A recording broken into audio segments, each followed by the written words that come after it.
We always say on this show, 2 minutes literally can change. The moment Jourdan Blue stepped under the stage lights of America's Got Talent, something shifted in the room. The crowd leaned in, the judges froze, and as his first trembling note of break-even filled the air, even people watching from home felt as if the world had stopped breathing for a moment. But behind that golden confetti, behind the applause that washed over him like a long-delayed blessing, there was a story the cameras never caught. A story of a childhood shaped by strict order, a youth swallowed by turmoil, a near ending that almost erased everything we know about him today. His voice wasn't just powerful, it carried scars. It carried nights of fear, days of running, and the quiet strength of a young man who survived more than he ever admitted on stage. And yet, what unfolded afterward was even more staggering. From the outside, the Blue household in New Orleans looked like the kind of structure people admired. His mother, a police officer, his father, a lawyer. Two pillars of discipline under one roof, raising a son who, by all expectations, should have followed a steady, predictable path. But Jourdan never felt steady or predictable. The rules came like waves, relentless and overwhelming. Creativity wasn't encouraged, it was treated like a distraction. And in a home where even small mistakes were magnified, Jourdan began to shrink inward, desperate for somewhere he could breathe. He joked about it on AGT later. "My mom was a cop, my dad was a lawyer, so of course I became a rebel." The audience laughed, but the truth behind that joke carried weight far heavier than humor could explain. He wasn't rebelling for the thrill of it. He was rebelling because it was the only language he had left. And the world would soon see just how far that rebellion would go.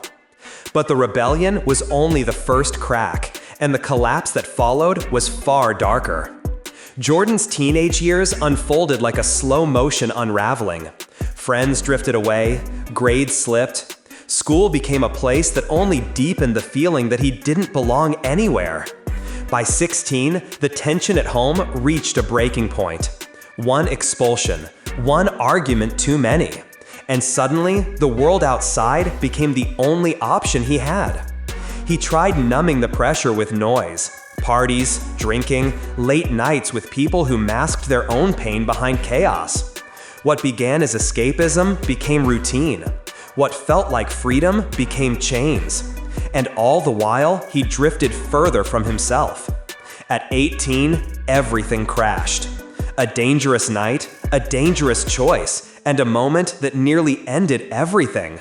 He took too much, his body collapsed, and for a terrifying heartbeat, the story of Jourdan Blue almost closed before it even began.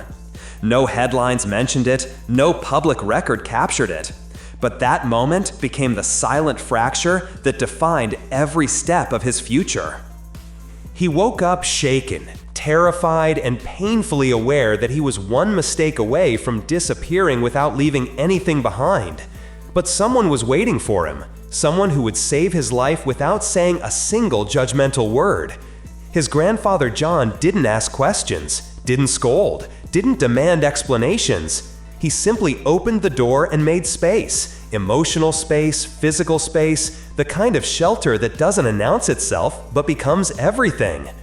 John's house smelled of old wood and vinyl sleeves. Stacks of records lined the walls like a private museum of survival. Blues, gospel, soul.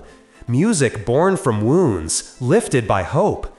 Jourdan didn't just listen, he absorbed. He began singing again, quietly at first, in the kitchen, in the hallway, then in church, where stained glass colors painted his voice in new shades. The old hymns weren't just songs, they were medicine. Every lyric felt like a confession, every note a release. For the first time, he felt something that had been missing for years: freedom. A fragile kind of freedom, but real. And yet, freedom came with its own cost, because believing in music as more than an escape required courage he wasn't sure he had. And that courage would be tested in a way he never expected. Life didn't suddenly become easy. He worked long shifts, took whatever jobs he could find, and shouldered the responsibility of becoming a young father. But no matter how tired he was, he kept returning to music. Then the pandemic arrived and the world went silent. But in that silence, something opened. Jourdan began writing songs, raw and vulnerable, posting them online without expecting anything. The videos weren't polished, the lighting wasn't perfect, but his voice was real, and people felt that. Slowly, his following grew.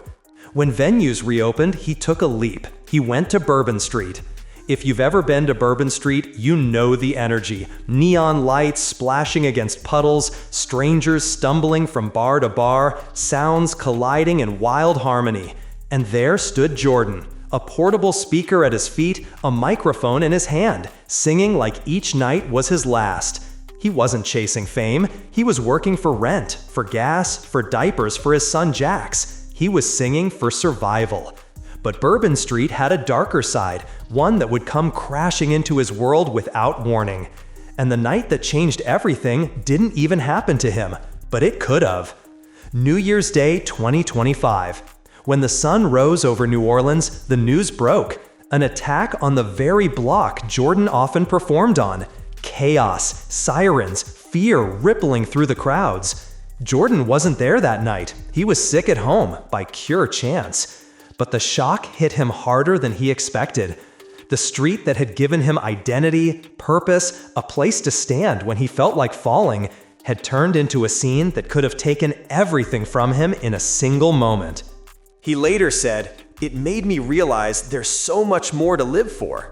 But beneath those words was something deeper. It stripped away the illusion of time. It forced him to confront the question he'd avoided for years. What if all this pain wasn't meant to bury him? What if it was meant to be used for something? That night changed his mission.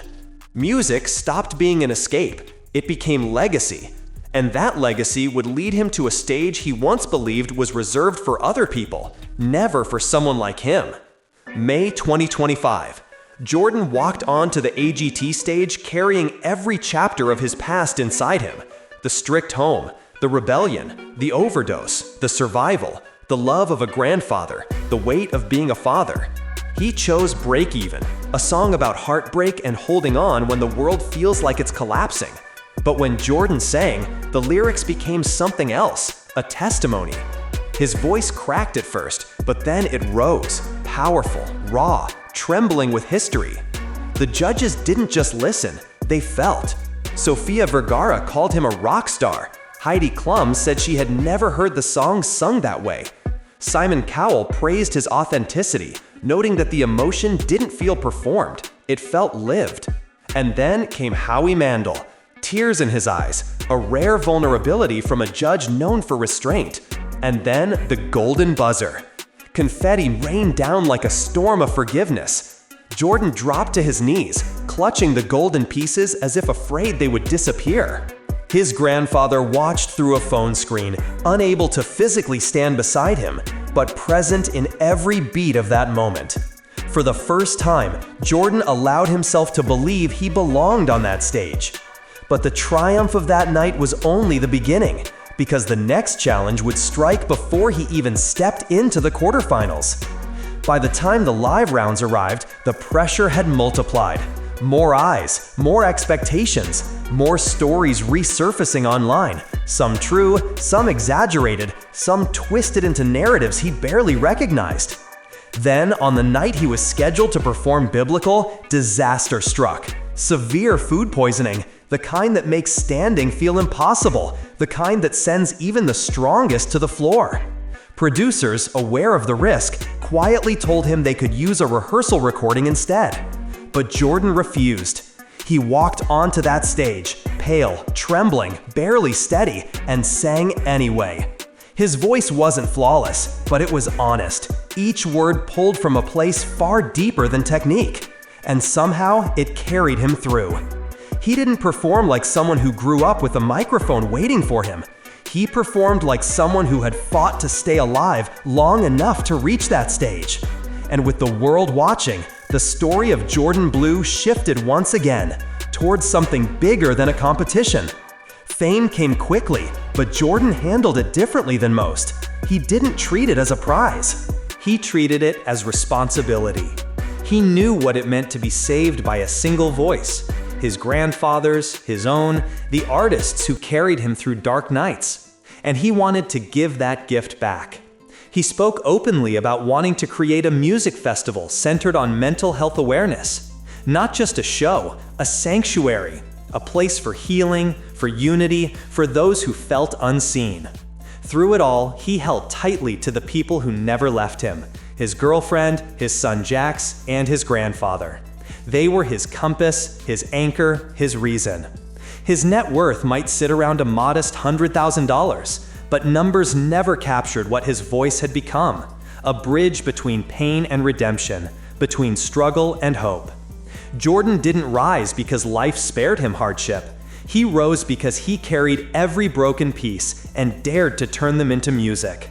And maybe that's the quiet truth his story leaves behind.